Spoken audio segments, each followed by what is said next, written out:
Agent Romanov. You miss me? Oh yeah, Charles, we got ourselves an X-Men fan. Captain.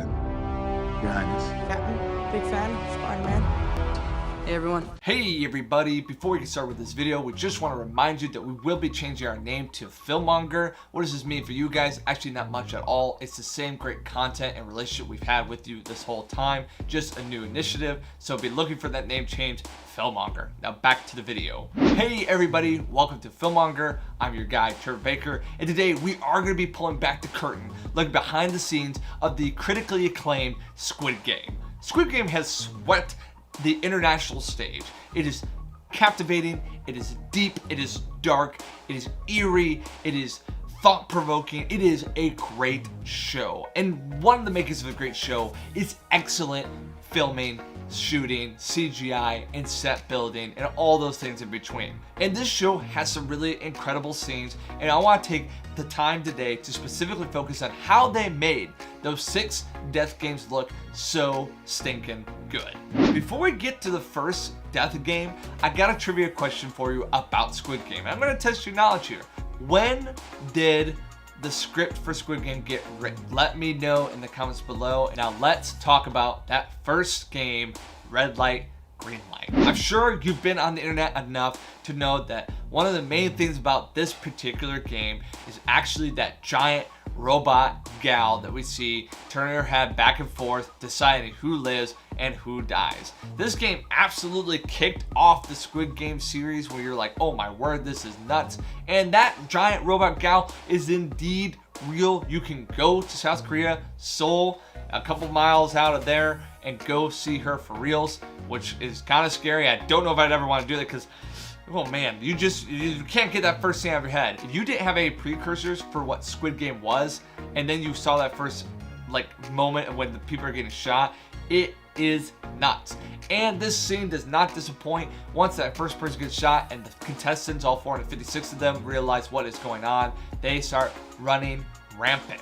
As you can see in the behind the scenes here, what was there was the tree, the robot gal, and then a lot of blue screen to make the scene look authentic. On top of that, any bullets and blood splatters were added in post. As you can see, most of them were just choreographed to fall. When it came to main characters falling over, and they had mattresses and wires to make it all look really well done. But what I love about the show is there's a lot of practical effects, and although the scenery is blue screen, everything else is pretty legit, which makes it really, really memorable. Now moving to Game 2. Game 2 is maybe the most unique of all the games in the series, where you have them into this weird, ginormous playground with mysterious symbols on the wall that they have to choose. Those symbols indicate the shape they will be receiving on honeycomb. That's right, honeycomb. Not only was this scene actually made in a real ginormous playset area, everything you see on the walls is completely 100% real as well. This set is not CGI, and even the honeycomb is real as well. They had a honeycomb chef and instructor on set to help the actors and actresses successfully navigate their honeycomb and break those little shapes out, or not successfully doing so. There's also a cool shot here, although it's kind of scary. The gal who gets shot in the head here, you do realize that all of those shot and wounds and blood splatters are added in post, and they do a really good job. I just think it's amazing that as they were shooting this scene, the smell of honeycomb was rampant all throughout the set. Now let's move to game number 3. Game number 3 might be my favorite for the aspect of the old man's insight. This is the tug of war game, but tug of war with major implications. If you can successfully pull your team and your rope all the way to your side, the other team will fall to their untimely demise. What made this game so captivating was this was the first time where the players had to wrestle with the fact that what they chose to do and how they competed directly affected other people, resulting in their deaths, which is kind of the dark, deep reach that this game goes to and continues to go through in the Squid Games. What's really cool about the scene is that they built the set, they built the rope and all that, but besides that, they had blue screen and they had a machine pulling on the other end to simulate that tugging effect. This exhaustion and sweat you see on the actors is 100% real. It was a great physical exercise of strength, strong minds, and trying to remind themselves that the mental decision of killing someone and trying to survive takes an epic toll on the body. And I thought they did a really good job here. It felt so real, and I love when the old man gives all the strategies of leaning back and watching the eyes of frustration of the others, and then they decide to move really fast forward to get the whole other team to fall on their feet. It's really, really cool. Before we continue this video, I just want to let you guys know that we have an awesome Instagram that updates on a regular basis with all things Marvel, DC, and everything that you love about the movies. So if you haven't already, go follow the Instagram right now. You won't regret it. Now let's get back to the video. Now, game number 4 is the one that ripped our hearts out. Tears fell down our eyes as we saw the darkest sides of our beloved characters. Losing Ali and the old man, or quote unquote, kind of losing the old man, but not really, was heartbreaking. To see the players have to wrestle with keeping themselves alive, the self-preservation, but realizing the lack of integrity and the dark, deep things they had to do in order to survive. It really was gripping. One of the most gripping moments was when Ali gets betrayed by Sang-woo and Gi-hun lies to the old man. What's great about the behind the scenes here is what you see is what they built. They were really striving to make like a back alley of a Korean village, like the back streets of a Korean village.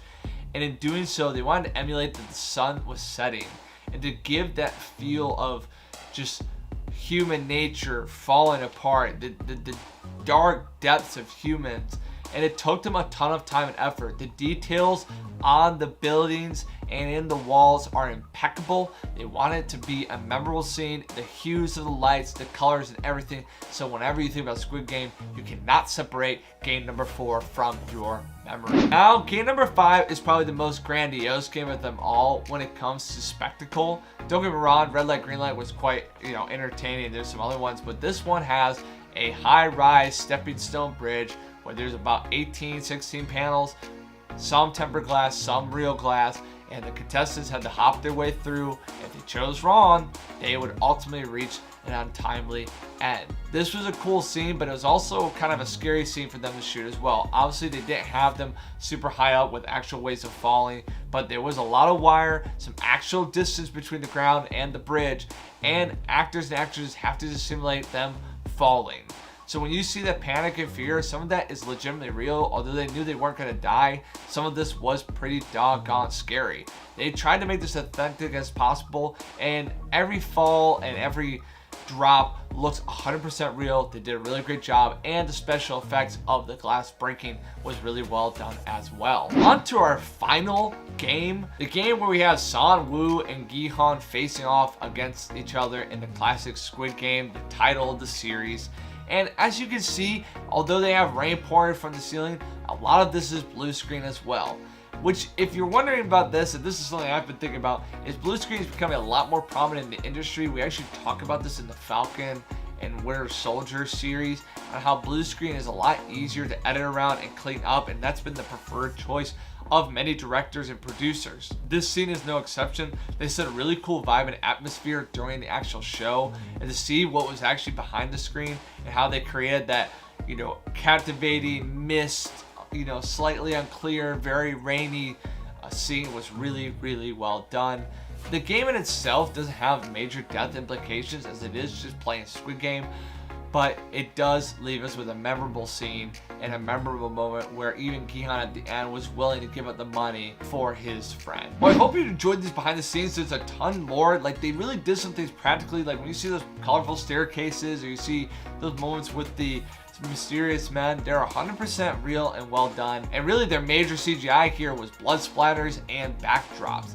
I really like when a show still does things practically, and Squid Games did just that. To answer your trivia question, the script for Squid Game was written back about 12 years ago in like 2008. So it's crazy to think that that was rejected by so many people. It was originally planned to be a movie. It was originally called Round 6, and it eventually got to where it is now, a 9-episode epic thriller that'll keep you on the edge of your seat, entertained the entire step of the way. All that being said, Thank you so much for watching. If you like this video and you want to see more, give us a thumbs up, let us know in the comments below, and subscribe, turn on notifications so you can be the first to know about our new Filmmonger videos. And as always, guys, until next time, I will see you later.